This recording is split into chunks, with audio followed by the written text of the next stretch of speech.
Hey, folks, this is the KO Show, and we welcome you guys here with your host, Dima, Netzer. and today we're really just talking about everything. We're just We're shooting talking shits. about- This is two guys talking about MMA. We're gonna go everything fucking through Frankie Edgar, Pedro Munoz. Yep, A new fight that might happen. development. A couple new developments. Something we're sort of excited about. We'll talk about that a little later. Save that for later, bro. Yes, sir. Adesanya Costa. And this little fucking little Skype talk, whatever the fuck that was. That weird sus shit. Yeah, that was weird. That was strange, bro. What about his hair, bro? His hair is he's changing his hair every fucking week. What was it before? Yeah, it was Bleach? Super Saiyan, man. I liked it when it was Super Saiyan. He was on a Slim Shady shit. Yeah, and then he just went pink. He just Pink Panthered that shit. And then What's next? blue, probably. I think he should do green or some shit, just for Brazil. Just be like, I'm gonna kick this Mad motherfucker's ass. He doesn't give a shit. He's gonna make them big bucks. When Sean did with the Venezuelan flag. He Was it got his ass Venezuela fucked. or Ecuador? I don't know. It was one of those. But anyway, bro. Was it Colombia? That was Nah. wild. Where the fuck? Wild. Where the I fuck think was they have the Marlon same Vera from? colors, honestly. Where the fuck's I don't know. Yellow, red, and blue. Yellow, red, and blue. But No disrespect, but yeah. Well, Forgot. first, all right, to kind of tone all these thoughts and voices that we're creating in front of these all microphones. into one Let's talk about the Edgar fight, and I'm gonna be completely honest with you guys. I didn't see all of Fight Night completely through, so I'm gonna let Netzer take it away on this one. But, I do really want to hear your what you thought about your the fights that you were like holy shit, and then the some surprise fights, and then what you thought about the mainline event. For sure. The entire card was really good. Honestly, there weren't a bunch of names that you'd understand, that you'd not understand, that you'd recognize right off the bat.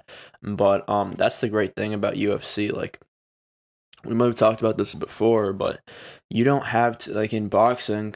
When you watch the undercard, you don't watch the undercard in boxing. Right. Nobody really does unless you're a really hardcore boxing fan. Mm-hmm. Otherwise, the undercards are boring. You're really just there for the main event, and that's it. In the UFC, the undercard's awesome. Yeah. It's just it's even if there's some whatever no names, whatever the fuck you want to call them, they're fighters and they're out here fighting, and that's exactly what we had out here in the prelims for the Frankie Edgar and Pedro Munoz fight night. Once again, I don't remember the names of all of them exactly. If you give me faces, I'll definitely recognize them. But there were some bangers. I mean, do you have some pulled up? Yeah, we got a little bit pulled up. Yes, sir. You know, we got obviously the main event, main card. So let's go to the preliminary card. Yeah, preliminary card. So we had first of all the Matthew. I forgot his name, but Matt versus what is that? Minus. Yeah, Carlton Minus. That's a really interesting fight because it was just all stand up. They were just fucking throwing hands for fucking 3 rounds, and it was super interesting. Matt, he definitely had the power advantage. Carlton was sticking and moving a bit more. He was a bit more sleek, but Matt came up with the dub, and he just had more power. Is that to do with the mullet? Yeah, it's to do with the mullet. Oh, man. It's to do with the mullet. The mullet, and what's weird about this is there was a fight before this, right? So some of the system is a little weird because there's a fight before this that was sick as fuck. Let's see if we can get more fights. Oh, maybe that's it. Yeah, this is it. Trevin Jones versus Timur Valiev. This was an amazing fight. It was the first fight, 6:30 sharp. Oh my god, dude, this blew my fucking mind. Huh? No, so let me tell you about this fight, okay? So Timur Valiev, slick fucking. He's just on his feet, stand up, super slick. He was throwing amazing jabs, kicks on the outside, teep kicks. He was fucking this guy up. And what ends up happening was I think it was might have been the first or second round. I don't remember. This was the first fight. But early in the fight, Timur Valiev, he hits Trevin with this body shot, and Trevin's fucking just pretty much goes down. He just buckles. His knees buckle. His body. He ate it. His body, he barely ate it. Like his body shut down for like a minute. Wow. Because when you take a body shot, like it's unlike the headshot, your body just shuts down. Yeah. So that's what happened, and he kept getting pieced up. He ate a body shot and then a head kick. And then a couple other shots coming in. So I think this was the first round. And he was pretty much demolished the first round, right? And we saw like more of that going on in the second round. But then Trevin, he just knew that if he stood there, he trusted in his hands. So he knew if he stood there and he found a shot that he would hit him. So Timur was still piecing him up. He was doing pretty good in the first couple seconds of the round. But then Trevin just nails him with the hook. And he just goes down and he just fucking follows it up with some hammer fists and some ground and pound. And that's it. That was it. And that was, dude, for the first fight of the fucking night, I was like, that's exciting. This is beautiful. Yeah. This is beautiful. And then right after that, we had this war with Minus versus I want to say his last name. I'm gonna try and pronounce it. Semmelsberger. Listen, I like to pronounce longer, complicated names because my name is Netzer fucking Wasserberg. Like, this is like the most Jewish fucking weird Israeli fucking name you'll ever find. We'll just go with Matt for now, though. Matt Semmelsberger. I like it. But listen, this was, just like I said before, this was a war. All out, stand up. They're throwing bombs at each other. I mean, Matt was throwing like the big heat bombs. Like he was throwing the heat missiles. And then Minus was throwing the fucking straight right pipeline. So now, are we talking all around, both all around fighters? Are we talking specialists here? What are we talking? I don't really know their backgrounds, if I'm being honest. What did it seem? What did it seem like? It was stand up. It seemed like it was a power puncher versus like a boxer. That's what it seemed like. Minus was slick with his movements. He had amazing footwork. He was throwing some 1-2s straight down the pipe. Just slick shots. Matt, it's just that every time that Matt threw a fucking shot, it just hurt. Like he was throwing. He was picking. It wasn't just that he was picking. It's just that every shot that he fucking landed. He put a little bit of sauce on it. He put a little bit of that spice, bro. He put a little bit of Tabasco. You feel me? And for it to go to round 3, I mean, wow. Yeah, man. Yeah. All the way through. And then like the next fight, Jordan Wright versus Ike Villanueva. This was a really interesting fight. It was a stoppage. It was by the doctor. I think the first round, Jordan Wright just looks amazing. Okay, so like they call him, I think he's like called like the Karate Kid or something. I don't. That's not the exact nickname, but he's really 11-0. Wow. Yeah, he's a great fighter, and he's really into just the martial arts, right? Like the whole vibe of it. I don't think he really fucks with the whole call out game, the iffy part of the UFC, or not the iffy, but just the other side of the UFC. He's a fundamentalist. He likes the art of fighting. So and you can see, and you saw that in this fight. Jordan Wright was amazing in the clinch, amazing. Like that's why this fight got stopped. So Ike Villanueva, he's got a lot of power. He's a big boy, and he thought that if he was gonna get the fight in a shorter distance, that he would win the fight because he was really confident in his clinch. But Jordan Wright was really confident in his clinch too. What ended up happening was Jordan was, first of all, he was piecing him out on the outside, and then Ike, he sort of pulled him in for a clinch. And Jordan Wright was welcoming it. He was like, fuck yeah, I'll do it. So he pulled him in, and he threw vicious knees to the fucking face. And there's this one knee that hit Ike, or Ika, I want to make sure I'm pronouncing it. Ike Villanueva, right here. Like the worst place that you can get cut. Like right on the bridge, right between the nose and the fucking eyebrow. Yeah, those are killers. And that shit was first of all, it was deep as fuck, and it was pouring in the eye. You can't see shit. You can't see shit from that. As soon as like the ref was like, all right, let's take a look at this, Ika was like, fuck. Like he was saying that out loud. He was like, fuck. God damn it, fuck. And he knew that it was gonna be stopped. And then of course it's like the doctor was like, this is it. No more. He's like, fuck, goddamn it. But I think Jordan Wright had it in the bag. Well, not had it in the bag, but like he was gonna win the fight. He was confident. It was more than it was confident. He just looked. He looked like the better fighter out there. He just looked slick. He looked like his footwork was on point. No matter where the fight went, he was doing really good for himself. Watch out for Jordan Wright in the future. This guy's gonna be a big Yeah, I'll name definitely keep his in the name light on the heavyweight radar. I mean, division. going 11-0 is no easy feat, you know. That's no snooze fest at all. And he's he's an interesting guy. He's a personality. He's got a personality on him. He's gonna be. I see him like have a Wonder Boy personality, like really nice, very slick. Got somewhat of a karate style ish. He seems very nice, but also just interesting. He's a fun interview, definitely, definitely. What do you think, guys? You want to hear that interview? You want to hear us interview Jordan Wright? Jordan Wright. That's gonna be a fun interview. That'll be a cool thing, right? Guy, for sure. All right, man. For sure. Maybe that'll be in the bag for you guys. It's on the list. Check that on the list. Yeah. So this fight, Mizuki Inoue versus Amanda Lemos. This fight was really interesting because Amanda Lemos won the fight by decision. And it wasn't the most exciting fight, but it wasn't a bad fight at all. Mizuki Inoue just seemed to like want to make sure that Amanda Lemos was on the fence. So she kept trying to pressure Lemos. This fight lasted all three. But Amanda was better on the stand up. Yeah. Mizuki was definitely the stronger fighter. Who was the favorite coming in? I think that it was. So Amanda Lemos had the upset. So Amanda Lemos sort of pieced her up in the first round. Just outside, she was just like boxing. Inoue, and then Inoue made sure to like her counter to that was to get her on the fence and sort of go to a wrestling style because she has some really great arm bars. She almost had Lemos she almost hit her with an arm bar, so it was pretty close. But Amanda, once she was on the fence, she kept on working because Inoue definitely still pressured her, and she had her back against, and she had Lemos's back against the fence, but Lemos was still fucking throwing shots, knees, tie clinch, just up to knees to the body, knees to the head. She was still piecing her up, so she did good. It was an interesting fight. It was a good fight for sure. All right, now just to run through these. Now a fight that I really want to talk about. Let's see. Careful with the cords too. So Daniel Rodriguez KO. This was a beautiful KO. So Dwight Grant.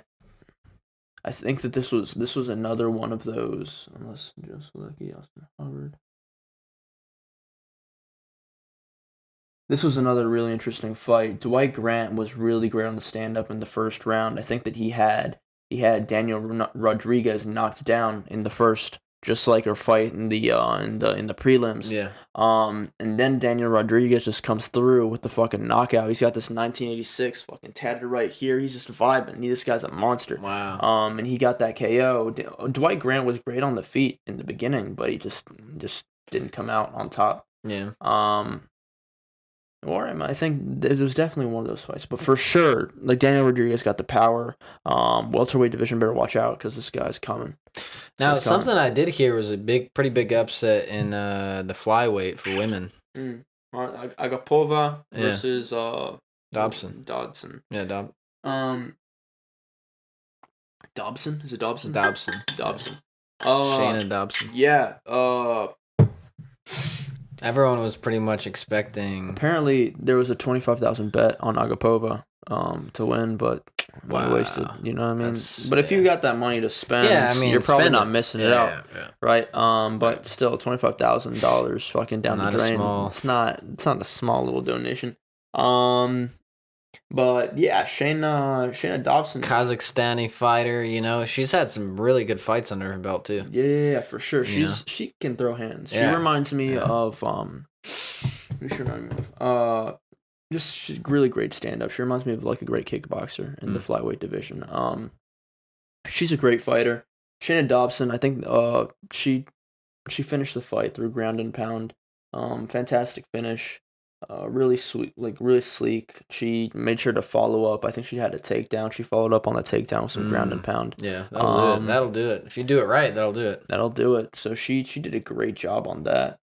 But the fight of the night, if I'm being honest, let's do it.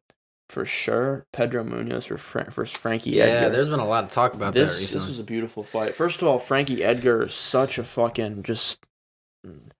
So he was the. We were talking a little bit before the camera started rolling, and he was a huge underdog coming into this one. Yeah. Like why? Can you talk about that a little bit? Why was he the bigger underdog here, and why was it a big deal that he won this one?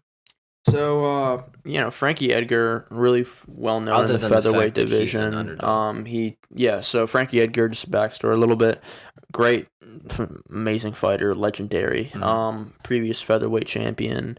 He was in the featherweight division for a long fucking time. Yeah. He has history. Yeah. But the reason that he was the underdog is because he was on a losing streak.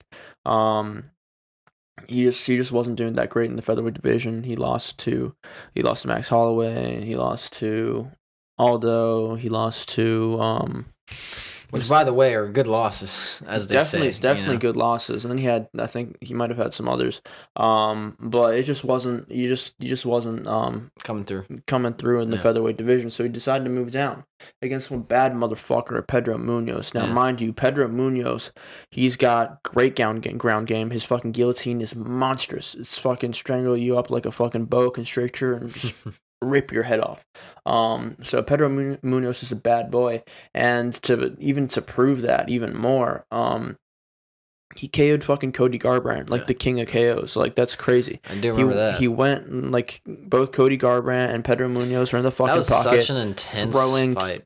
Just fucking dude, like, I think there was like 5 seconds on, like, round 1, 5 seconds left, and then just Garbrandt just eats one nasty one. Because I think they just were brawling. Yeah, dude, they were just throwing heat. They were like out here just fucking close quarters. Round one, they're throwing heat right in the pocket, and Pedro Munoz just fucking banks Garbrandt, and he just folds. You know what I mean? Like, he's just out here like this, and then he's shut down like a fucking Windows laptop. You know what I'm talking about? That's wild.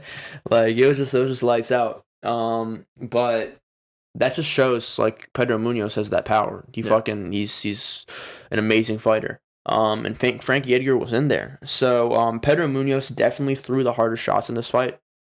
I don't mind the decision at all. I think that Frankie Edgar did a great job. But Pedro, I would have given it to Pedro Munoz just because of the damage that I saw. I thought that Munoz was throwing heavier shots. But Frankie Edgar was really slick with his movements. He was throwing, when Pedro Munoz threw 1-2s, Frankie Edgar's combinations would be fucking 3 to 4 shots, right? That would be his counter. His counter to power would be speed, precision, and quantity. Yeah. So while Pedro Munoz had, I'd say, the quality and the power. I don't know about quality, but he had that power, and hit every 1-2 that he landed, those would sting. Those would hurt like motherfuckers. But in order to counteract that, Frankie Edgar would just throw 3, 4, 5 shot combinations. And just his footwork, Frankie Edgar was never in one place. He moved around. He turned him around like some Lomachenko moves. He was vibing. He was cutting corners. He had amazing footwork. Throwing out his 1-2. It's just really, really great. And Pedro Munoz was doing fantastic too. In order to sort of cut off some of the movement of Frankie Edgar, Pedro Munoz was chopping up the lead leg of Frankie Edgar. So you definitely saw him having a little. Frankie Edgar was tender on his feet. He couldn't move as well. And honestly, Frankie Edgar could have done the same thing to Pedro Munoz, because Pedro Munoz was he for ring generalship. He was dominating that aspect of the fight.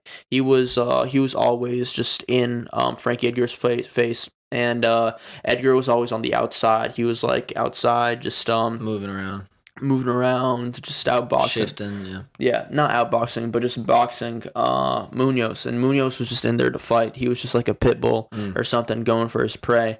But Frankie Edgar just had the speed advantage, and he was just going around. But this is why Munoz really went for that leg, and he did a great job. But Edgar just kept on rolling with it. Like, he just kept on. He definitely, the speed went down a little bit, but he could still avoid the punches enough in order to land some shots. And he wasn't afraid to be in the pocket. There was like a moment in this fight where they were just throwing heat.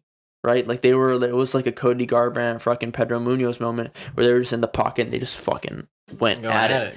And it was a beautiful fight. It was nothing but violence. It was nothing but blood and fucking carnage. Munoz had more of a bloodied up face because of Frankie Edgar's jabs. But once again, Munoz landed more power. But they were both definitely fucked up. If I would have given it to somebody, it would have been Munoz just over the power.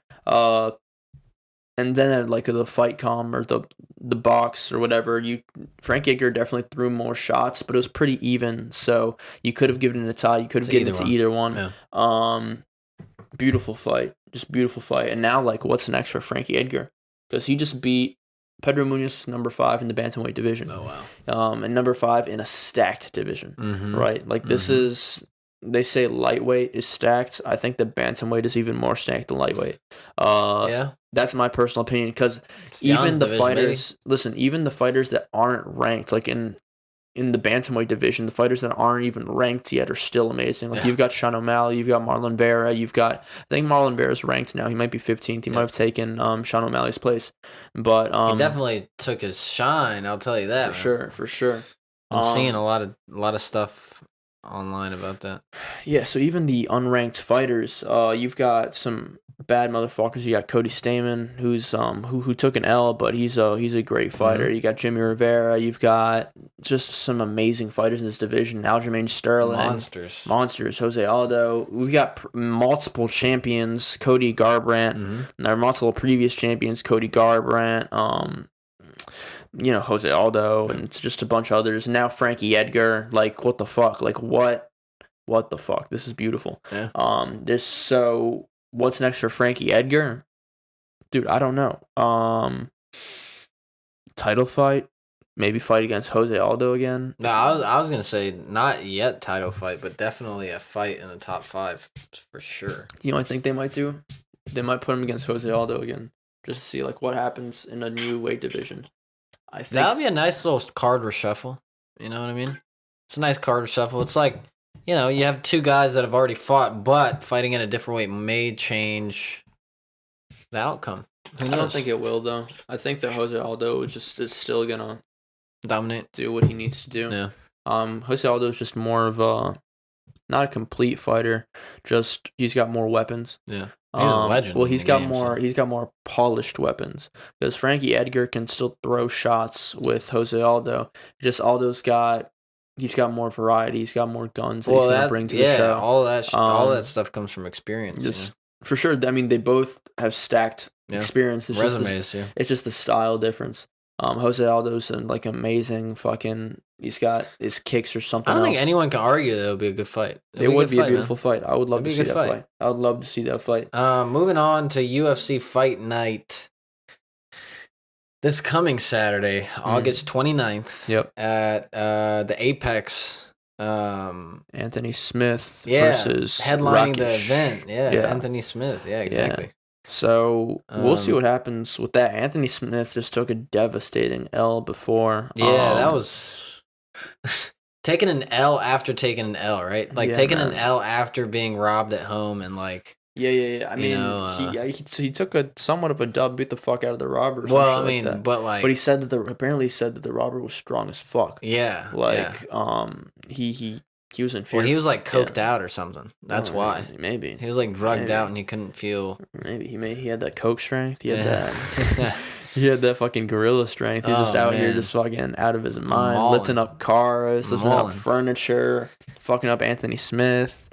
This is why giving Anthony Smith a run for his money. I'd say for sure. To give a UFC fighter a run for his money is saying something, especially a man that's 33-15. A light heavyweight who fucking fought John Jones, fought some amazing fucking fighters.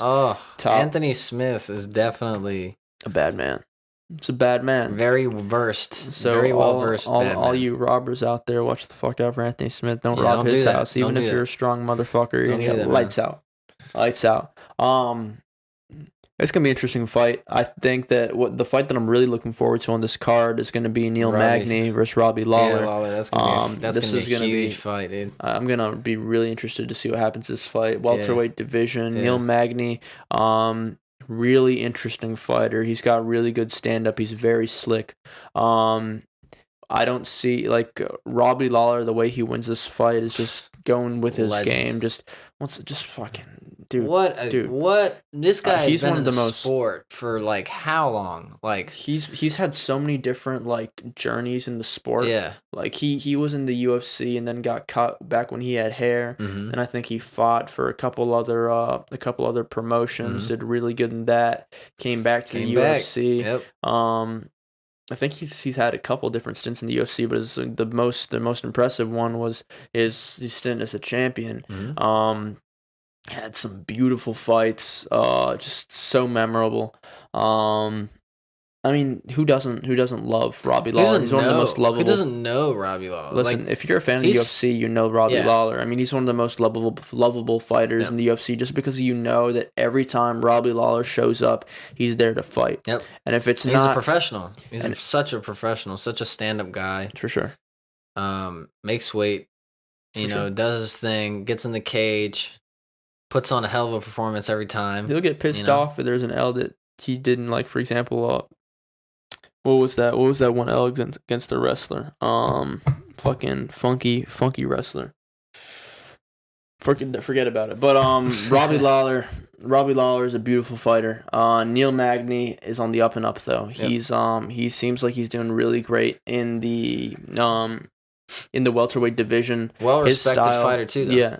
And his style, it's a good matchup for him. Like Robbie Lawler is a good matchup for Neil Magny. First of all, it's a step up in competition. Yeah. Neil Magny is a fantastic fighter, but he hasn't fought the best of the best yet. Right. And he's stuck around that like middle to low range. Yeah, and Robbie Lawler is up there. He's just got the experience, and the grit and the tenacity fought with champions, bro. To be a champion. He was a previous champion. Yep. So we're really going to see what Neil Magny is through this fight. Once again, Neil Magny has great stand-up. I don't think he's going to keep it. He's not going to keep it, and he's not going to fight in the pocket. He's going to make sure it's a boxing clinic or something like that. On the feet, for sure. And that's the sort of fight that I'm expecting. I think Neil Magny takes it. I think it's his time for now, not his time for the division, but he just seems the fresher fighter. So that's gonna be a really interesting fight. It's gonna be a really interesting fight. I mean, we also got can never forget about the beautiful women in the sport, man. We got the women flyweight Ji Young Kim, and then Alexa Grasso. So that looks to be a pretty good fight. I've seen a couple people talk about that fight, but first of all, just to talk about the women in the UFC, listen, dude. So what's really interesting? They're amazing, man. They are amazing, beautiful, gorgeous, just athletes, just both physical, spiritually, just wow. Yeah. Like I've got like two sisters, so already there's respect for women there, but watching these women fucking fight it out, just a different type of respect, 100%. I mean, also hats off to Dana White and the UFC, because in boxing and first of all, in just about every other fighting sport, women's fighting isn't highlighted. You don't want to see women fight. Yep. Even though according to like science, apparently they have the most, like they have the highest pain tolerance or pain threshold in comparison to men. Yep. And you got to be if you're fucking shitting out babies. Like I mean, like first of all, respect, they're life givers. They're life givers. So, and we see that through so many different fights that they've got. Like they throw hands. Amanda Nunes, beautiful fighter.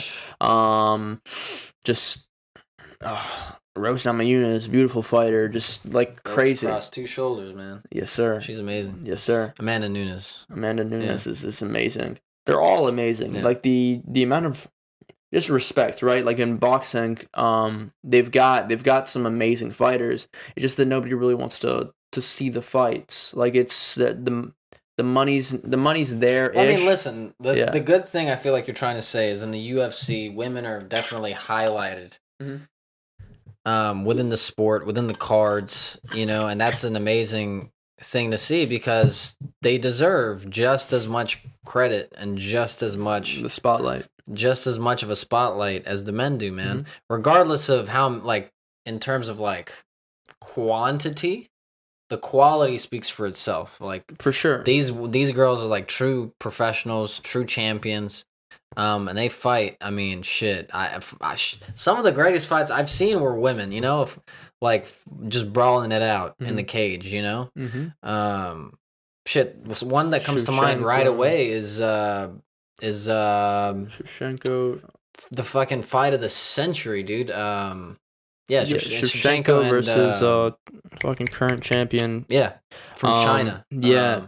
God damn it. I always mess her name up, bro. Yeah, I don't want to pronounce it because I don't want to disrespect her. But the current champion of the flyweight division, that's a fight of the year, maybe fight of the decade. Just such a beautiful fight. Like even Dustin Poirier, Dan Hooker, that was an amazing fight. But this fight was something else. And then just the pain threshold that they, not Shevchenko,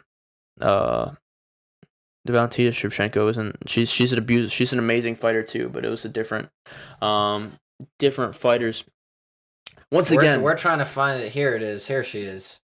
Zhang. That's what it was. Yeah, Weili Zhang. Yeah. Weili Zhang versus Joanna Jędrzejczyk. Yes, we finally got it. All right, we need to get our names together. Sorry, folks, for the confusion and all that, but so many names, man. The sport has so many good, great athletes. This is why I love to watch like the prelims throughout like the entire card, so I can learn the names. But again, like it's hard because there's so many, and there's always so many new fighters. Like with Dana White's Contender Series, there's new fighters coming in all the time. We got we also have a really interesting fighter on the prelims of this fight coming up, the Anthony Smith Rakic card. Pitolo, something Maki Pitolo. They call him Coconut Hands. This man's a Hawaiian fucking monster, bro. He throws bombs. He throws them coconut shots to the head, yard. Coconut bombs. Listen, bro, this is gonna be really. I mean, I'm really interested to see what happens with Maki Pitolo. He's got really great stand up. He's got amazing power. He's gonna be some trouble in the middleweight division. I haven't really seen him. I haven't seen his ground game that much. That's just because I just started following this fighter. But I think he's gonna do good. Impa Kasanganai. I don't. Here's the. We'll stick with Impa. Listen, I feel like I don't feel bad, but the announcers, like Joe Rogan and the people, and for weight trying to figure out the names. Oh, like, man. Imagine how stressful that is, right? Like, there's this Russian guy comes on and he's like, like, how the fuck do you... Kazmat Chimaev. Oh, man. Like, how the fuck... First of all, if you didn't know Kazmat Chimaev was pronounced Kazmat Chimaev, then it's like Kazmat Chimaev? Chimaev? Yeah. Like, what? Chimaev. And you don't want to disrespect him, but... Man. Hard. It's a hard job, but thank God they do it because we get these results now. Listen, it's exactly. It's good that they do their research, and we will after this episode definitely try to do our research, man, because we're just learning how hard it is to keep up with all the names. But you guys deserve the best content, and we will give you guys that. But man, so we'll see how Coconut Hands does it, man. We'll see how the fight plays out. Something that I wanted to tackle before we close this one out is something that just dropped. For sure. News. Big news. Very big news that Dustin Poirier versus Tony Ferguson is in the works. Dana White. So there was an interview we just saw that some people were like, so we hear that Dustin Poirier's got a fight set up. You guys are looking for a fighter. And then Dana White's like, yep. and the interviewer was like, so can I take a guess? And he's like, sure, go ahead. And he's like, is the fighter that we got set up for Poirier, is it Tony Ferguson? And he was like, so high likelihood. high likelihood. So we're, which basically means yes. Listen, but he's not allowed to say yes because Khabib, Gaethje, Ferguson, Poirier. Oh man, what the fuck? Oh. What this year, this end of the year period, is going to be just insane. Honestly, thank God for COVID because we've seen some beautiful fights, bro. Yeah, we have. We've seen some beautiful If there's something fights. positive to take away from COVID, folks, it is just the vast amount of fights that we've seen, and just the freaking, just the creativity, the dude. creativity of putting these fighters together in the ring and seeing them being the take care of first, it. like UFC, like Dana White being the first athletic commission or promotion to hold any athletic event in general, and just being amazing. way ahead of the curve, setting that up. I mean, he said it himself. He's like, this shit is way harder than it looks. Yeah. I mean, just imagine the amount of checks and balances it takes just to set something up in this fucking crazy COVID world that we're living in. Yep. Huge preps to him, dude. Crazy Dustin fight. Poirier versus Tony Ferguson. Crazy fight. And I think we should probably save that for the next episode, is just to kind of talk about both fighters, how they're coming in. So what fights they're coming in from. Mm-hmm. Obviously Poirier coming in from Hooker and Tony coming in from Gaethje. Yep. How we see them matching up against one another, and closer obviously to the fight. We always do our predictions, but we should probably save that for the next episode. What do you think? The next episode of the KO show. Get ready for Dustin Poirier and Tony Ferguson fight analysis. Hell yeah, that's exactly what we're doing. But before then, we want to sign off and tell you guys thank you so much for tuning back in to the KO show. I'm really excited to be giving you guys this content. Really excited to be just keeping it moving. Keep pressing this content out. A lot of things in the works. A lot of interviews that we're going to be trying to work out here in the next couple weeks. Studio changes very soon, so maybe the camera angle that you guys are looking at will change. Y'all are going to evolve with us. Yeah. You're going to see us go through the journey of the KO show and get better and better. And just like a fighter go through the ranks, become champion one day. Hell yeah. Yes, I like that. Yes, maybe sir. we'll use that as intro. I like that. All right, folks. Well, thanks. And once again, this is the KO show signing out. Lights out. See y'all next time.